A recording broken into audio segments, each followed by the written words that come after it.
மாண்புமிகு திரு நவீன் பட்நாயக் அவர்களையும், அதேபோல காங்கிரஸ் இயக்கத்தின் ஒரிசா மாநில தலைவர் திரு பக்திசரண் தாஸ் அவர்களையும், அதேபோல நமது பிஜேபி இயக்கத்தை சார்ந்த திரு சமல் அவர்களையும் அழைக்க வேண்டும் என்று உத்தரவிட்டு எங்களை அங்கே அனுப்பி வைத்தார்.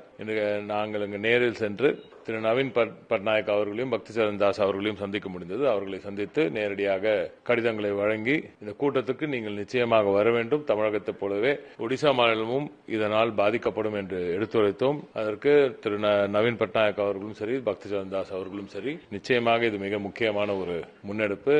முதலமைச்சர் அவர்களுக்கு எங்களது நன்றியை தெரிவித்துக் கொள்கிறோம். இப்படி ஒரு நல்ல ஒரு முன்னெடுப்பை கையில் எடுத்ததற்காக எங்களது நன்றியை தெரிவித்துக் கொள்கிறோம். நிச்சயமாக இந்த கூட்டத்துக்கு நேரில் வருவதற்கான அனைத்து சாத்தியக்கூறுகளையும் ஆய்வு செய்வோம், நிச்சயமாக வருவோம் என்று அவர்கள் எல்லோரும் கூறியிருக்கிறார்கள். அதேபோல இவர் நம்ம பிஜேபி பிரசிடண்ட் அவர் மீட் பண்ண முடியல, எனவே அவருக்கு நேரடியாக அவரது தொலைபேசியில் அந்த அழைப்புதலையும் வழங்கியிருக்கிறோம். உங்களது இது எந்த ஒரு இயக்க சார்ந்த ஒரு விடயம் அல்ல, அனைத்து தரப்பினருக்குமான பிரச்சனை, உங்க மாநிலத்துக்கான பிரச்சனை என்று எல்லோரிடமும் கூறியிருக்கிறோம். அவர்கள் எல்லோரும் நிச்சயமாக வருவார்கள் என்று நம்புகிறோம்.